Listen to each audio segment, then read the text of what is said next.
companies over and over reinvent the wheel in BI, and they make a lot of mistakes along the way, and that they're rarely, if ever, up to a best practice of how you're supposed to look at the data. So I think that over time, first, we need to have the foundational pipeline architecture, i.e. a custom object that looks across the entire customer lifecycle that's collecting all that data.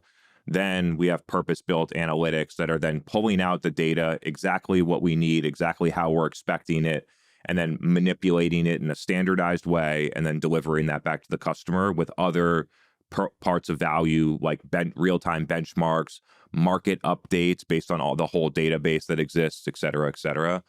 I think that that's where the market will go.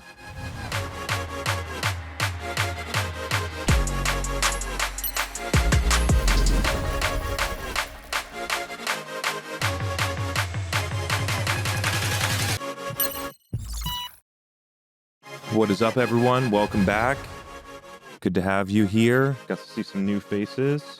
Give everyone a second to join in here. You'll also notice I got a laptop here. We're going to try something new with a couple of visuals and screen shares. I'm trying to illustrate a couple of core concepts that I've been thinking about.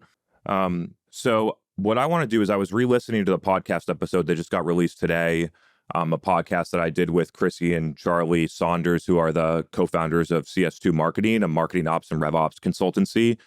And I've been advising them, and we made that partnership more formal just recently. And I think what they're doing is highly interesting and highly complementary to a lot of the things that we discuss on this podcast. So for those of you that haven't, feel free to reference that episode. It's a little bit technical, but it's very focused on having the right architecture, the underlying foundation inside of your CRM data, so that all of the systems that then have to then use that data, like when you're doing pipeline modeling, conversion rate type of optimization, not just in marketing, but all the way through the sales funnel. There's a lot of different applications of why it's very useful. And so I'm going to go through it in a more practical sort of way with a couple of visuals to talk through it. Before we go there, I've noticed that many marketing leaders, almost every marketing leader, is doing this thing that they refer to as pipeline modeling, where they have an Excel or Google spreadsheet, and they're putting in, like, manually every week or every month, they're pulling data from Salesforce, and then they're putting this in an Excel sheet to try and track the cost per opportunity, to try and cohort conversion rates by having like MQL volume and meeting volume and opportunity volume. And then trying to use that to then forecast out and make bets and say, okay, like, how do we increase pipeline or revenue by this much? We can increase conversion rates. We can try and lower our cost per opportunity. And they're doing a lot of the work in Excel. So first off, they won't be needing to do it in Excel for that much longer, because that's a core part of what we're building at Paceto to give go-to-market leaders, one, the right underlying data foundation, and then tools to then analyze, diagnose, forecast, and model in the future, which is, we discussed it a lot on the podcast. I encourage you to check it out. Pipeline modeling and pipeline diagnostics is entirely different than multitouch attribution. And they should be looked at as two independent things where you're using them for different purposes. And so reference that episode if you want. So now I want to get into a little bit of the details here, because a lot of people are asking, and the clients that we work with at Paceto are asking the same thing, like, okay, we're down, we want to solve this. So like, how do we think about solving it? And the reality is there's a lot of different ways to solve it, some that have certain specific cons, some that cost a lot, or you need tech to do it, and then other ones. So we'll go through some of those details right now. So this is a super, super high level graphic of basically the way that you look at the customer lifecycle, all the way from has never heard of your company, all the way to expanding them and having them be your number one customer and promoter and things like that. A couple of the core points that I want to make here. Number one, you have your entire total addressable market, or what you have decided is your target market at the top. Until a target account and the people inside of those accounts are showing intent and signals that account is not in market to buy, which the estimates right now are somewhere between 95 and 99% of your market are not in market to buy at any specific time. And so in that instance, the strategy for that set of accounts, which is most of your market, is to create demand or try to accelerate demand. When I say accelerate demand, I mean that company might buy from you in 2.5 years if you do nothing, But if you're able to do things and market and educate them, maybe they'll buy in 6 months or maybe they'll buy in 9 months. And therefore you're accelerating, pulling in that market demand for your business and accelerating growth. The next part is the signals. And so instead of looking at this as leads or MQLs or something like that, we have all of these different available signals that are happening inside of our go-to-market. A buyer requests a demo, intent data from an account, Zoom info, cold list pull, attended a webinar, an event, something like that. And a critical part of this is that, in my view, that's where pipeline starts. Pipeline starts at the signal where your account, the account that you're going after is in market, or the people inside of those accounts are showing some level of intent. That could be tracked intent. It could be, hey, I want a demo. It could be anonymous intent, like they're on G2 and G2 feeds you back the account that is on that page. Regardless, that's where pipeline starts. The problem is that companies aren't really tracking the part from signal all the way to opportunity, and they have not a very good data structure to track that part. So then they just look at opportunity down and they miss a ton of these early signals about the quality of the pipeline and how to optimize the overall system. Then you get into pipeline sources, which is very well documented, but basically you're breaking it out and looking at distinct go-to-market motions, and then the accounts and the tiers of accounts that are flowing through those motions. You have hero pipeline as a key metric to be able to normalize the definition of pipeline across the pipeline sources so that you have a clear way to optimize and understand. And then you have close one, and then expansion and upsell. What I mentioned on the data side is that all this stuff that's happening pre-opportunity creation is generally lost or very difficult to connect to what's actually happening. And all that loss is a ton of wasted time, from tens to hundreds of SDRs, a lot of marketing dollars that are spent to create signals that don't drive revenue, and a variety of other sort of unseen waste that's happening in the beginning of the process. I want to talk through, and this is a little small, so hopefully people can consume it. Most B2B companies are tracking their data like this, what people are viewing as the fractured funnel approach, where you have all these different objects that are tracking parts of the process.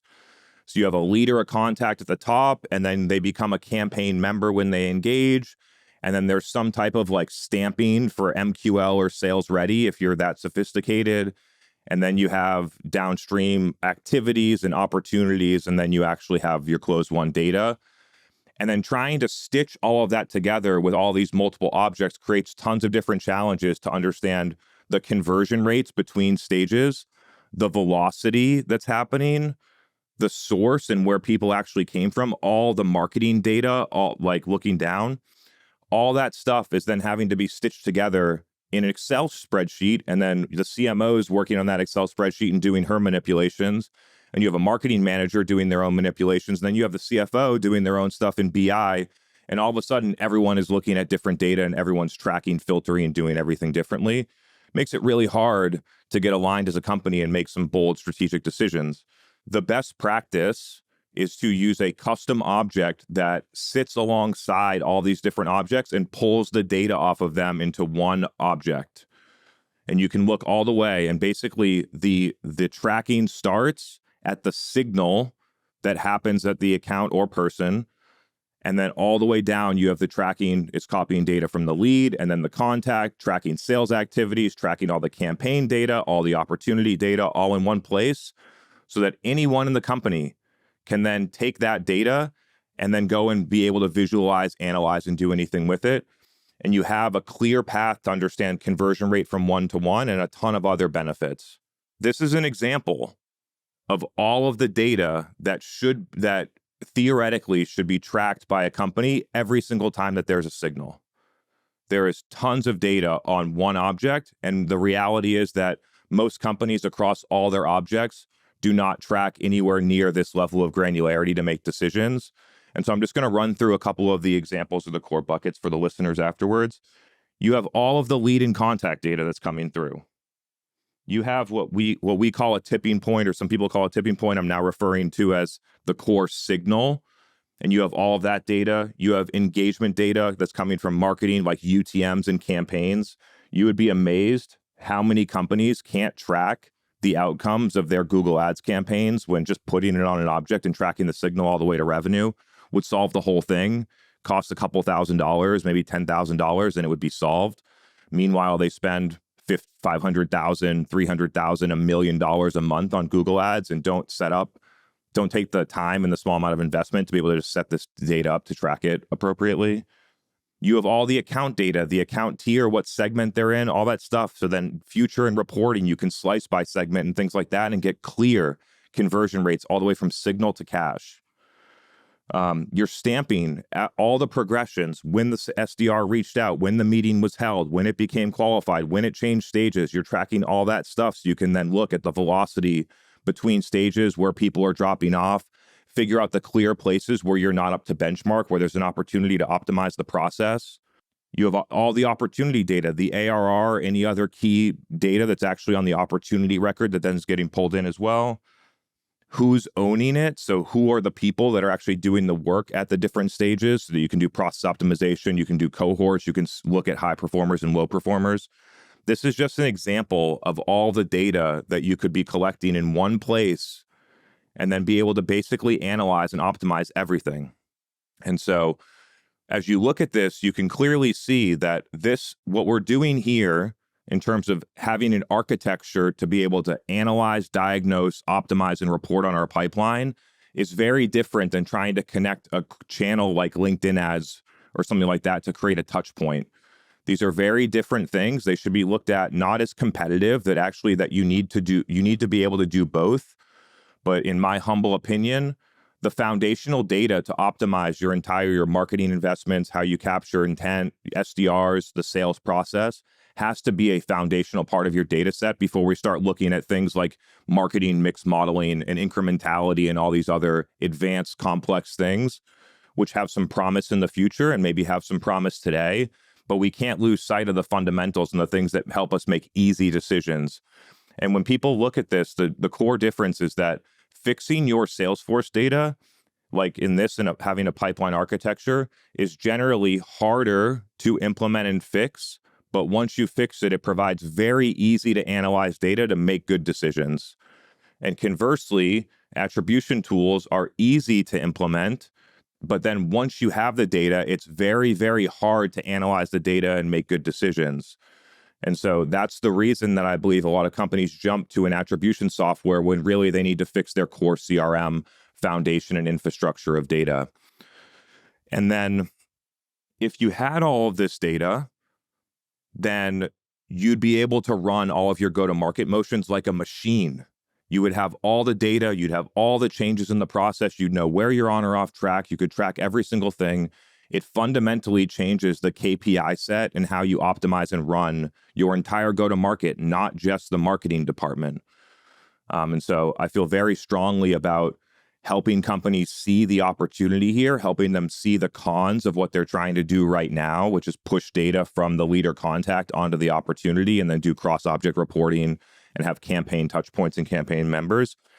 It's just really difficult to have everyone looking at the same data when you have it all across all these different objects and filters. So a little bit of a stop sharing. I just kind of wanted to throw that out there for people to consume. Maybe there's some questions on that. We're basically getting questions from every single one of the customers that we work with about like, hey, we believe in this. How are we going to implement it? And so I shared some of the details about what the future looks like to try and help illustrate to people the gap between what they're doing right now and the data they have available versus the data that they could have available if they took the time and small amount of money to be able to solve these things. And so if we can get technical, would love to. Sydney's also working on this and is a great technical ops thinker. And so we'll have multiple angles to answer any questions like that. And so with that said, thanks you all for being here. Let's get into some questions. My question is, if I look at this custom object, there's some sort of hidden relationships embedded in there. So how do you deal in reporting and tracking stuff across the funnel between contacts? So you have multiple contacts on one account, you have maybe multiple opportunities on the same account. How do you deal with those?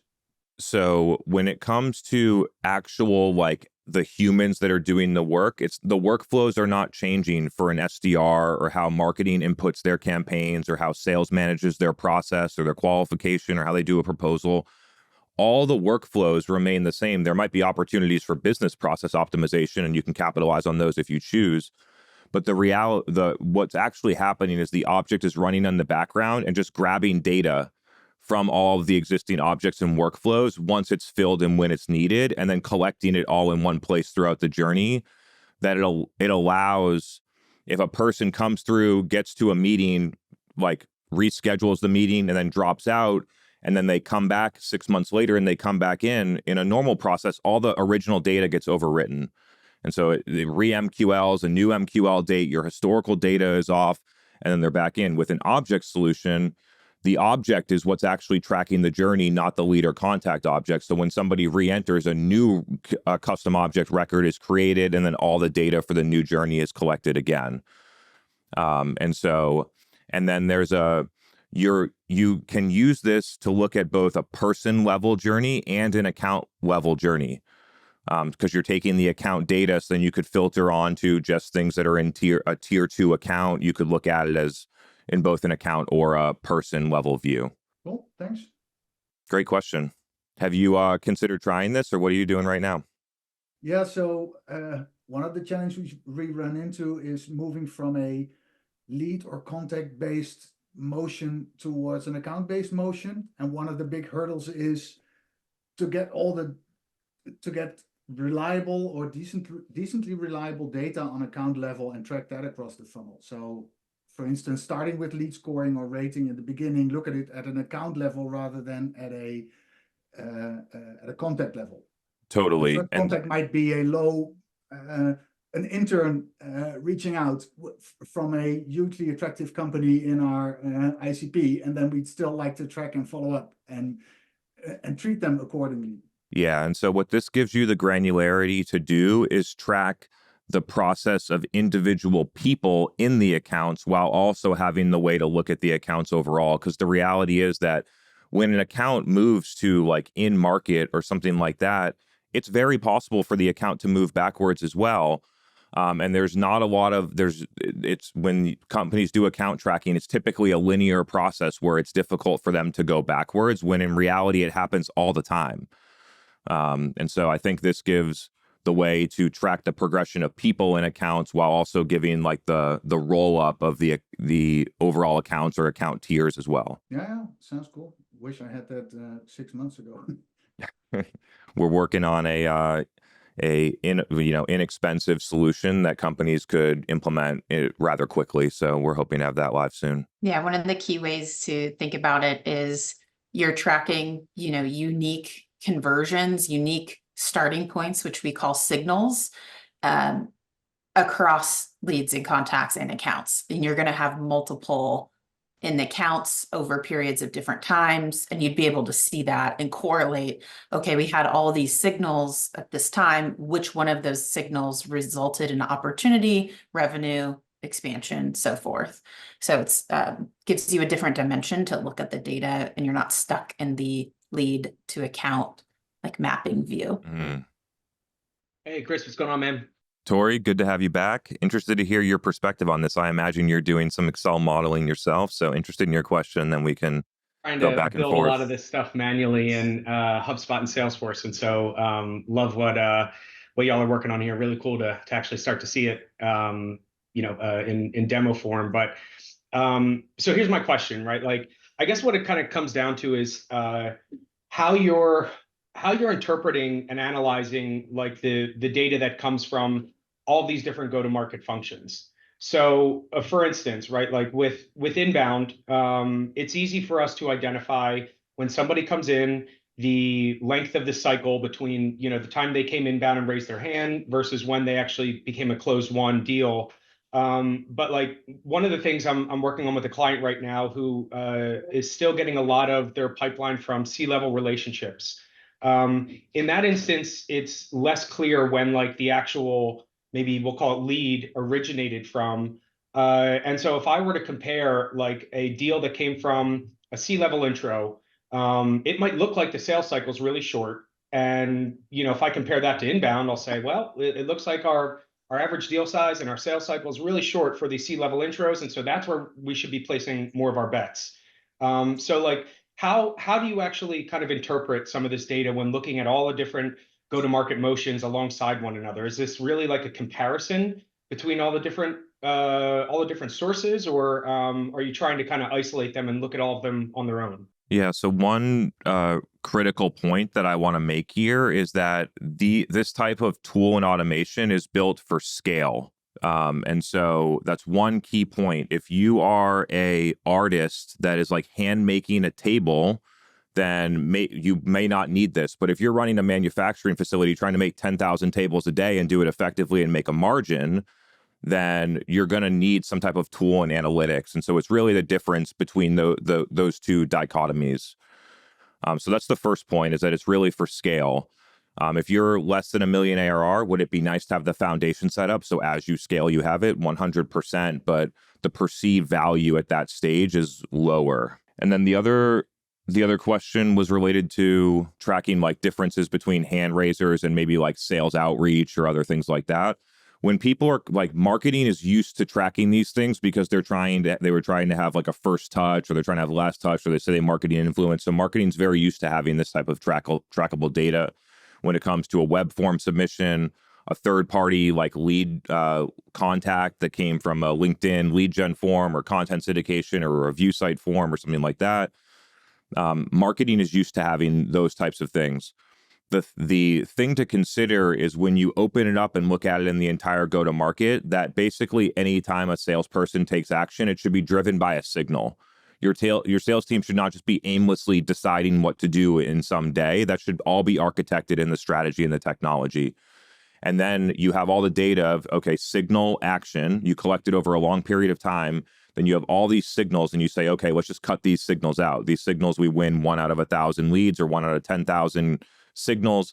Let's get rid of these and let's put these new ones in, and then let's track the effectiveness of these new ones. And basically, like, the reason that sales or SDRs are engaging all that expensive human capital, that stuff has been prioritized and decided already based on the strategy and the technology used. And so that's really how you're thinking about it in the scale level. If there's a person in a manufacturing facility working on it, they know what they need to do every day. They have a very clear metric of what how many parts they're supposed to push through the line, those types of things.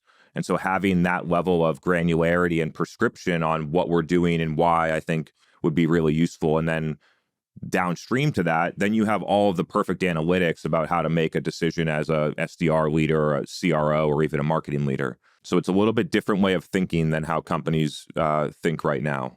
And do you think that, like, for some of your clients that adopt the, your new product here, do you expect that they would be analyzing and utilizing those insights on like a week-to-week basis, like your typical Salesforce dashboard, or is this something that you would recommend that they look at in more of a zoomed out view, like a monthly or even quarterly? I'd be curious, how often are you updating the sheets that you're using? Yeah, I think kind of it depends on the volume of the client. But yeah, I mean, I try to stay on top of it. Like, I'm in Salesforce daily, and then updating KPI trackers maybe on a weekly basis, and doing more of the analysis on like a monthly and quarterly basis. Yeah, exactly. Most people I talk to are updating their spreadsheet somewhere between weekly and monthly, somewhere in that vicinity. And then that'll help you understand how you're progressing to plan, identify risks, allow you to update your future forward models and things like that. And then having a quarterly view where we look at much larger chunks of time and that you get out of the ups and downs that can happen in a month and you have more time, that is the data that we recommend sort of analyzing in a different way and using it to make like bigger decisions. I just don't think that big decisions should be made on daily or weekly or even monthly type of data. And so it's just about knowing what frequency of the data you're looking at and why you would use that frequency. So at lower frequencies, it's really understanding, hey, are there like anything major? It's almost like monitoring. Is there anything major going wrong or right that I need to know about now? But then even if we knew it was going right or wrong, it's not necessarily that we would blow up our whole strategy and change something based on that 1 week of up or down, because you're likely to make a bad decision based on just looking at too short of a time window. So I think the real answer is both, and just using the right time periods for the right purposes. Got it. Thanks. All right, we've got another question from Tracy. Bring her on. Hi, my question was, I saw some terminology in the architecture that I hadn't really seen from you before, and it seems intuitive, but I wasn't sure about the distinction between tipping point and non-tipping point source data and milestones, and how that ties into the customer journey and triggers action, either inbound or outbound, or like what insights you're gaining from those distinctions and how they're defined. Yeah, our terminology is evolving. At one point, we used conversions as the main term. It's very confusing. There's so many different conversion actions in like a marketing or go-to-market engine. So we've moved away from conversion. Tipping point was something that other people have used that seems to work. The point where the last thing that happens before someone becomes sales ready. But lately, we've been just looking at it as signals. So it would just be the signal that happened that triggered sales to have some type of action. And that would be the terminology that's used. You're going to have it looking at the campaign or the visible data. All that data is there. It's just we're using that data in a different way. And so it's really having the distinction of like, when you look, the signal that happens has a massive indicator of everything else that happens after that. But most companies don't track the signal well all the way to the end. So they don't get the very easy to see and obvious insights and changes that they could make if they had the data. So does a tipping point trigger a sales action and a non-tipping point not, or is it not that black and white? I just wouldn't look at it in that way anymore. I would just think about it as the signal that's driving the action, which could be viewed as a tipping point, but I just wouldn't look at the non-tipping point data. Yeah, I should have updated the slide a little bit. I put it together in a short order before coming on here. And just looking at it as the signal, and then having all of the other available stuff that like an attribution tool is either dropping into Salesforce or pulling Salesforce out and manipulating it in their own tool. And we have all that stuff and it's useful, but we use it for a different reason. Got some good technical questions here. Love it. All right. Thanks. Yeah, so I was wondering, Chris, this is maybe coming from a different angle, but I find it a very interesting question myself, also because you yourself are a service company by definition, not a SaaS company. So my main question is, how do you think this is different when it comes to being a service company where you're more dependent on quality hours of people, experts that work on your clients, versus being a SaaS company, which is more scalable, so to say? Is there like a certain cutoff point in ARR where you can say, okay, look, we really need to implement these kinds of systems? That is part one. And then part two is, how important is it to pick the right CRM? Because I see that you like Marketo, HubSpot, and Salesforce, but is this also implementable with, for example, Pipedrive? Got it. So just so I understand the question clearly, you're coming from the perspective of trying to understand if this is applicable for a services business. Did I understand that right? Yeah, for example, a business like yourself, you're actually helping out other product or SaaS companies that are scalable, more scalable than just having people do project management work, basically. Yeah. So just to be clear, so I own a company called Refine Labs. So I appointed my CEO, the CEO, Megan Bowen, just a couple of months ago. That company is a pure services company. And then I started a company called Paceto, which is a software company, but we're using services to be able to fund the company so that we can bootstrap it and not have to raise VC. So that's just a clarification. But now as it relates to like using this in a services business, the difference is in a service business versus a SaaS company from a business model standpoint and the dynamics that drive all this stuff downstream, you have much lower gross margin profiles. You have much different revenue multiple valuation profiles.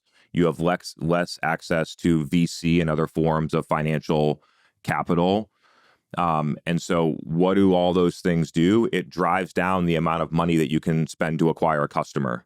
Your lifetime gross profit of a customer is usually different than dynamics in a SaaS company.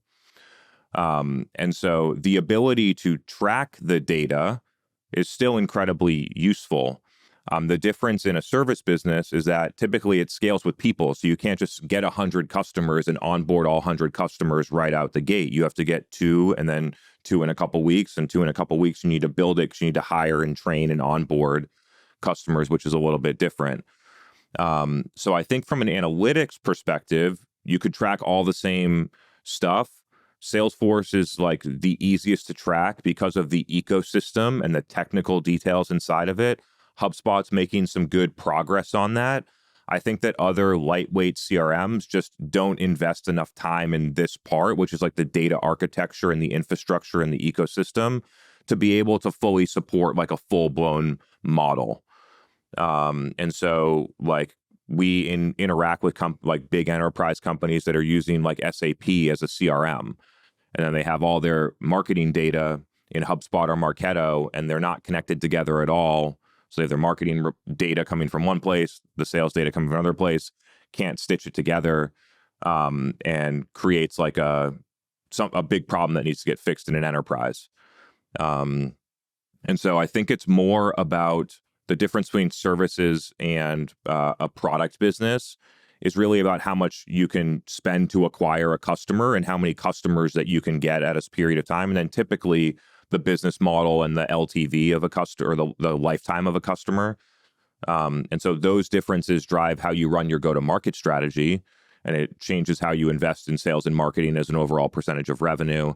But from an analytics standpoint, I think that it would apply to both.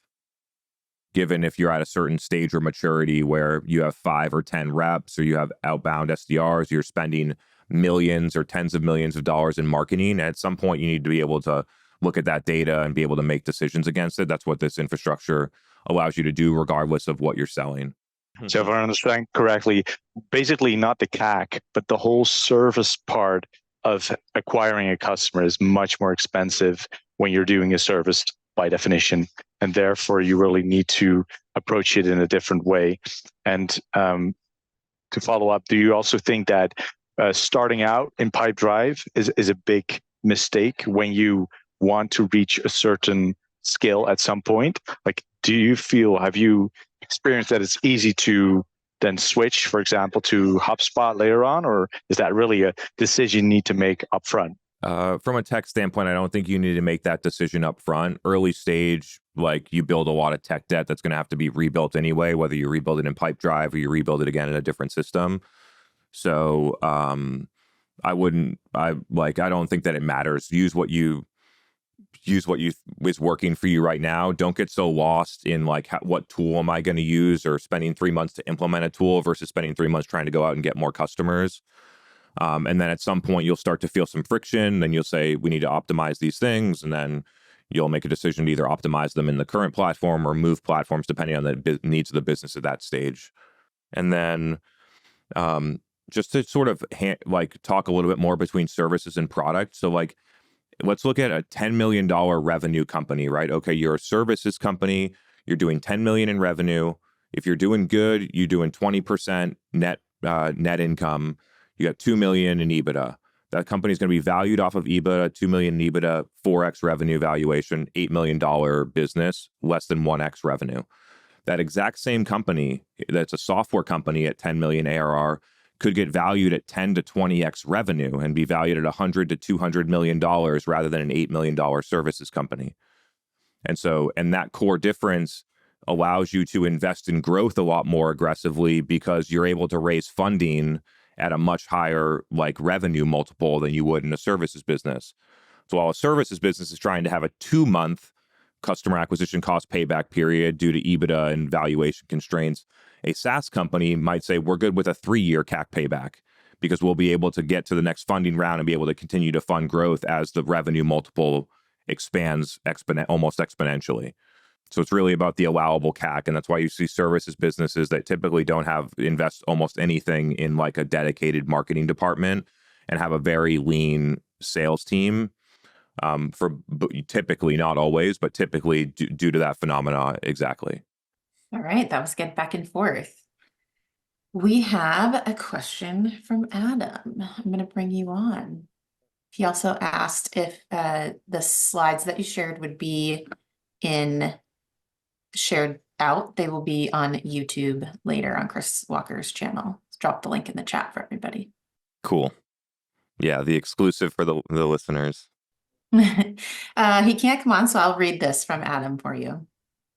Do you recommend moving reporting to a BI tool like Looker, or do you and most of your clients use maintain the reporting inside of Salesforce? This is a good question. It is a good question. There's a ton of details in the podcast that I just released today, so you can feel free to reference that as well. The difference is not where you're looking at the data, it's whether the data has integrity at the place that you're looking at it in. And so the core belief is that all of the data that you need and the way that you look at it should be set inside of the CRM, not pulled out of the CRM and then manipulated in Excel or post-processing before it goes into BI. So then the people that are looking at it in BI and Excel are seeing a much different story than the individual people that are trying to build a report in Salesforce. And then you just have this place where, because the Salesforce data isn't great and all this manipulation has to happen, that most people in the company aren't reporting on the same stuff and it just doesn't match up. And so the thing that we need to think about is, if we're going to look at the data in BI, that the data in BI is the data, that we're not doing all of this fixing and manipulation and filtering of the data from the CRM into BI.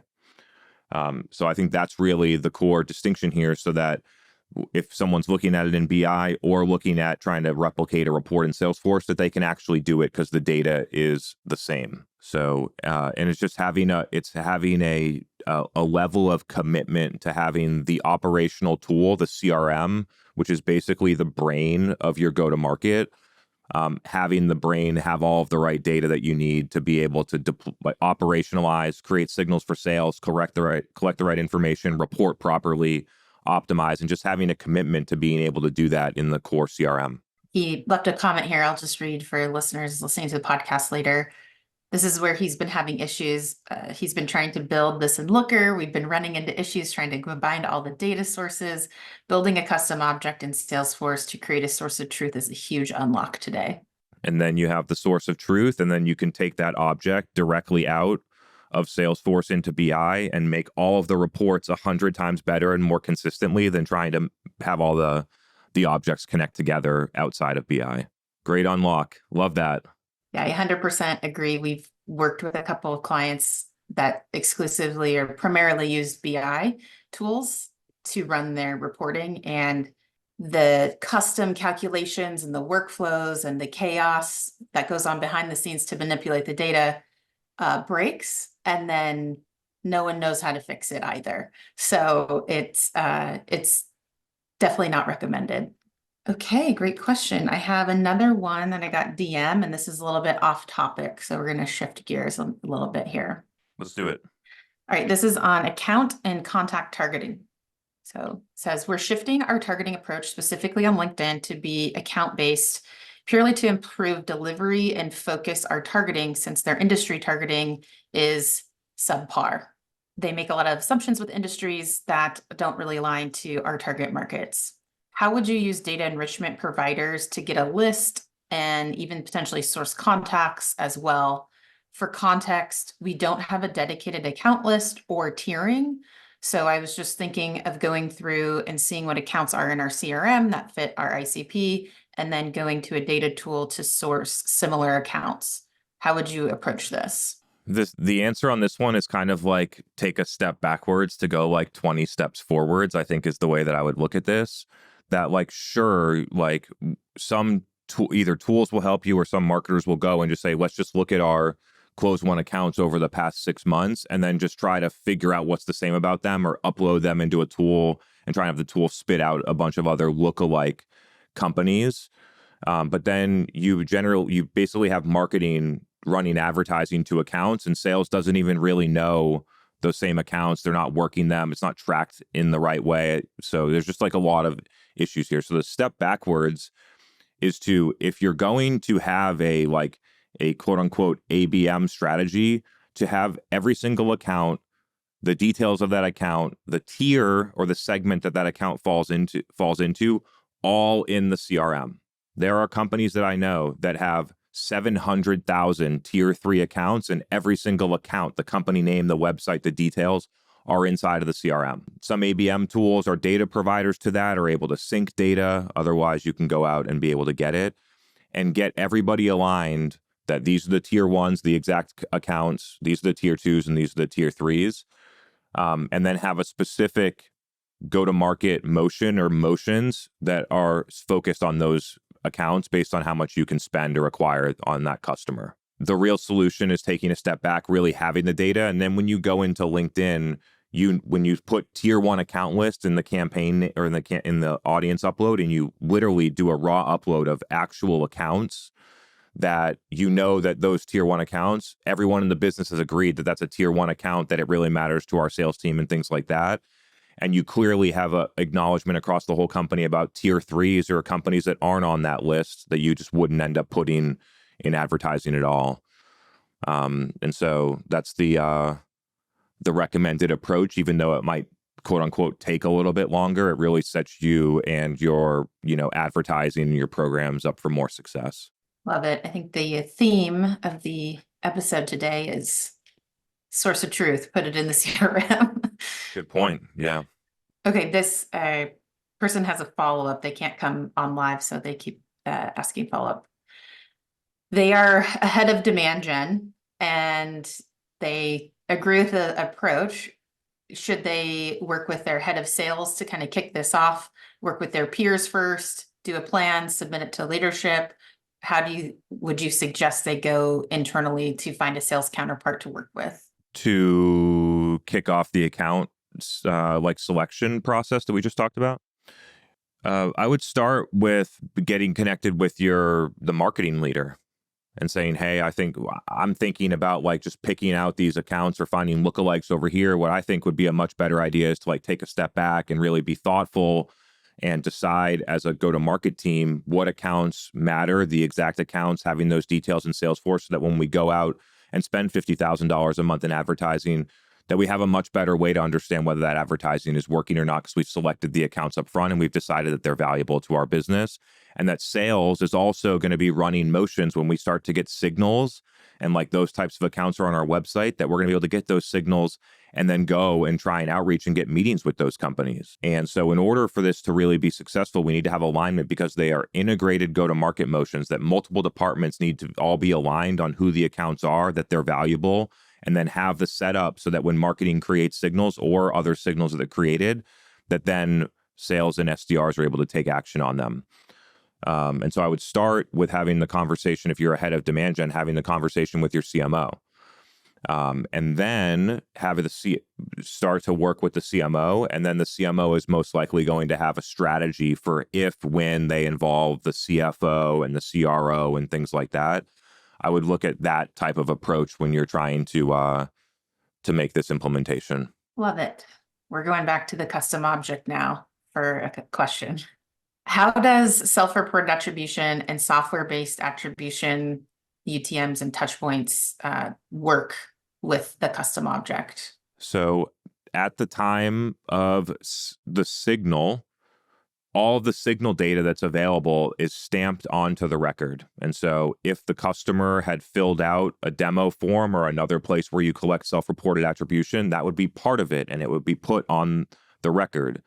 But if you look at all of the available go-to-market signals, self-reported attribution will only be on 5-10% of all the signals. And so that's one key thing to know. UTM data will not be on all signals. But when UTM data is available, then we should stamp that data on inside of it. We should know the actual offer. We should know the pipeline source. All that stuff can happen at the time of the signal. Having all that data on the record then allows us to be able to, filter and slice that data to be able to answer certain questions in our business very easily. It could answer, what is the ROI of this Google Ads campaign, or even this Google Ads keyword, or any other type of motion where you're spending money on advertising and driving to a direct response type of conversion, like in a Google ad. And you'd be able to answer that question incredibly simply. You'd be able to see where are people falling off, where are the low quality keywords, where are all the places where we create conversions, where the people never convert through, what campaigns and keywords they're coming from, can we eliminate those? You could make much more simple ROI calculations in terms of dollars in to hero pipeline, dollars out, or dollars in to actual revenue out against anything at the total Google Ads level, or even down to campaigns and keywords.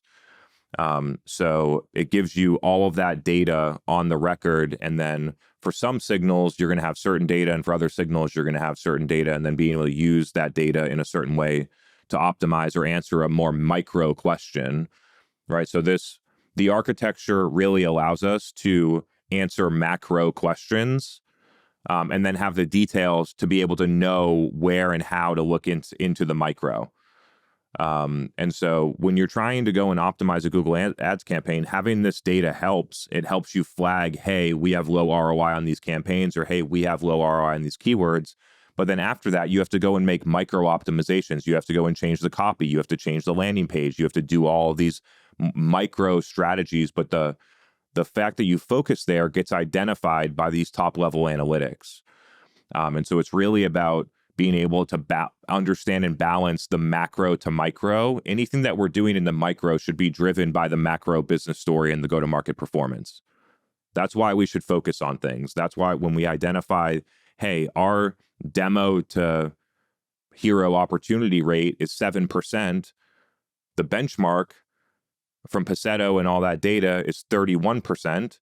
If we just got it from 7%, even halfway there to 15%, we would double our pipeline. What would be the impact on that in the next year? And you can go and run through those calculations.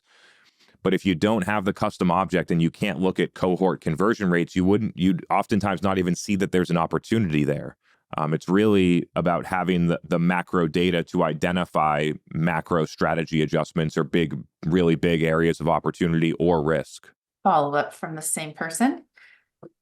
How would you then use attribution touch points or campaign members? Is that more for micro or adjustments like you just talked about?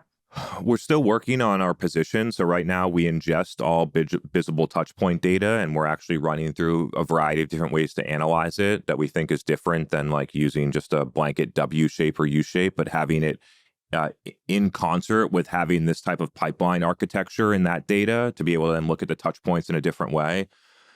We don't have a full position on if those touch points are valuable, and if they are, how they should be used. So stay tuned for more details on that one. And then basically, like, if I'll pull this up for a second, it's basically about acknowledging that the way we measure signals to closed won needs to be different than how we measure how we get target accounts in market.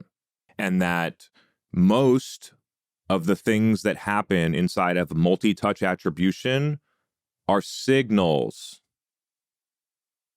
They are signals, some that are incredibly low quality and some that are higher quality that we could be able to tease out with data if we had it. But there's all of these things that happen while our target market has not decided to purchase something or has not been interested or prioritized it or don't even know that it exists. There are things that are happening there that we need to be able to better understand so that we can allocate investments to get more of our target customers to create the signals, i.e. be in market to buy. And then just thinking about those as two independent concepts is the direction that we're going here.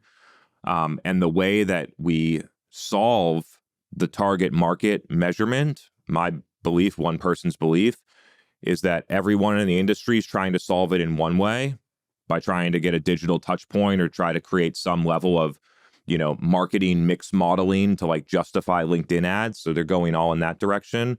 At Paceto, we're going to go in an entirely different direction. And I think it's going to lead to much better decisions for that specific part of the investments that happen in a go-to-market machine, which honestly right now are not that high. Companies aren't investing as a top part of it. We just finished an analysis with a company. I think it's a $13 million a year marketing program budget, and 6% of it is spent on demand creation or demand acceleration is a different way to look at it. 6% of the overall budget. That's on a $13 million budget. We're talking $500,000 or something.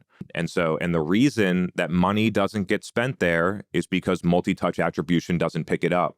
And so we just need, my belief is that we need a different solution, that multi-touch attribution has value from intent capture down.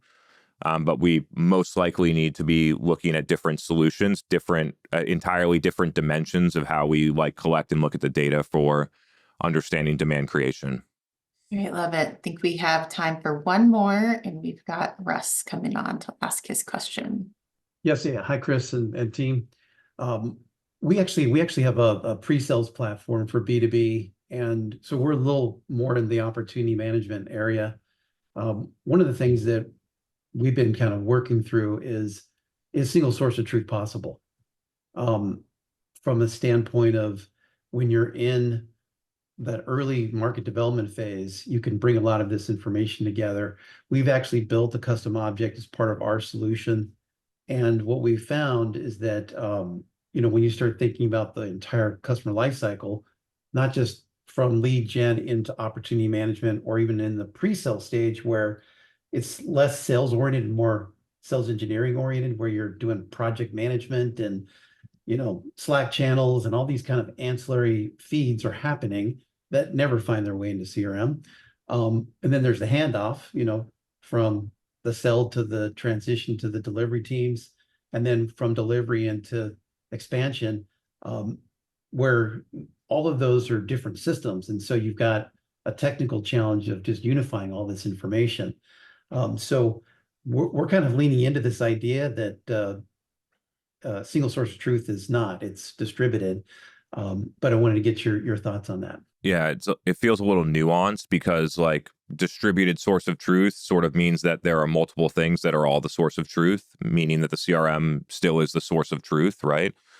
But I'm on board with the distributed nature, which means that we have a commitment to having all of the systems have all of the right data, which still means that there's no data manipulation out of Salesforce into BI or a different other tool.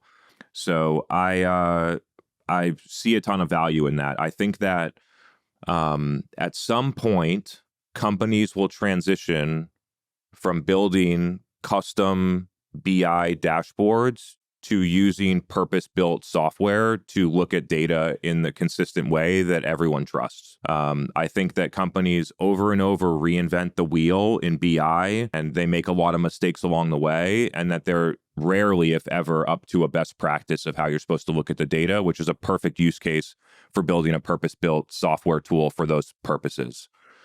So I think that over time, first, we need to have the foundational pipeline architecture, i.e. a custom object that looks across the entire customer lifecycle that's collecting all that data.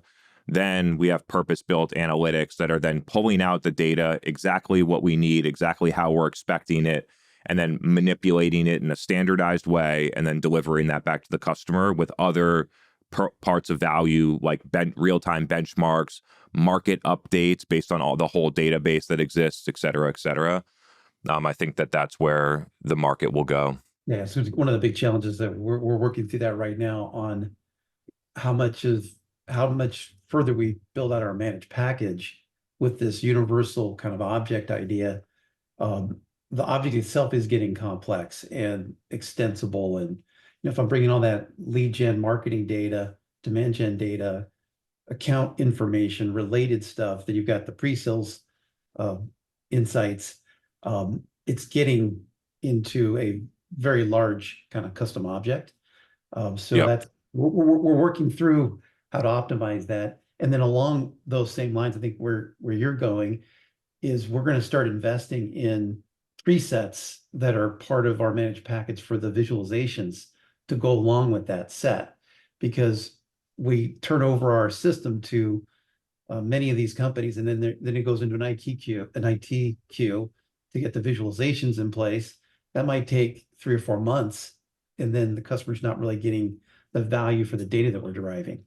I feel like what we're talking about is 2 different objects with 2 different like overall end goals. Like you have this object that's built for pre-sales, which is basically a different form of an opportunity object for a specific part of the process. It's collecting all that data.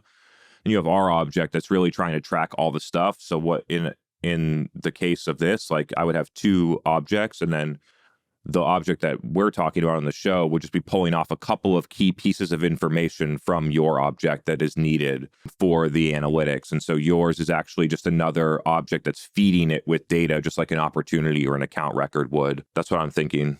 Yeah. Thank you all for being here. Another great Tuesday. Love the engagement. Love that we've gotten this area of like technical, I feel like more actionable. Shoot some thumbs up in the chat if you feel like this level of detail, like in practical implementation, was useful. We'll take that feedback. So thank you all for being here. We'll see you again next Tuesday. Bye, everyone.